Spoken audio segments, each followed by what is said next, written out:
দুপুরবেলা আমাদের বাড়িতে কি মেনু রান্না হবে সেটাই তোমাদের সাথে শেয়ার করব বন্ধুরা। তো দেখো এই সব সবজি আমি কেটে নিয়েছি। তো আজকে রান্না হবে, এটা হচ্ছে ঝিঙে আলু আর চিংড়ি মাছ একটা তরকারি হবে। এই দেখো বন্ধুরা, চিংড়ি মাছ আছে আর হবে তোমার কাঁকরোল আলু সিদ্ধ। তো কাঁকরোল আলুটা আমি কেটে নিয়েছি সুন্দর করে। আর এটা হচ্ছে ওলের ডাঁটাটা হবে চিংড়ি মাছ দিয়ে। তো দাদা খুব খেতে ভালোবাসে, এই যে চিংড়ি মাছ নিয়ে এসেছে, চিংড়ি মাছ দিয়ে ওলের ডাঁটা রান্না হবে বন্ধুরা। তো আমার তো এখনও চিংড়ি মাছটা কাটা হয়নি, কাটবো এবার। আর এই দেখো আমি রসুন আর লঙ্কা নিয়ে নিয়েছি, ওলের ডাঁটাতে একটু রসুন থেতো করে দেবো, লঙ্কা দেবো, আর কিছুই দেবো না। আর কিছুটা লঙ্কা আমি এই ঝিঙের তরকারিতে দেবো।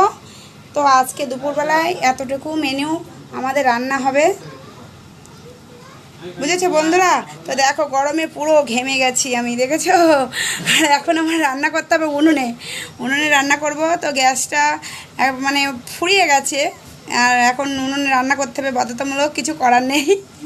তো আজকে প্রচণ্ড প্রচণ্ড গরম পড়েছে। তো তোমাদের সবাইকে বলছি তোমরা বেশি করে জল খাবে, আর সবাই ভালো থাকবে, সুস্থ থাকবে, আর নিজের খেয়াল রাখবে।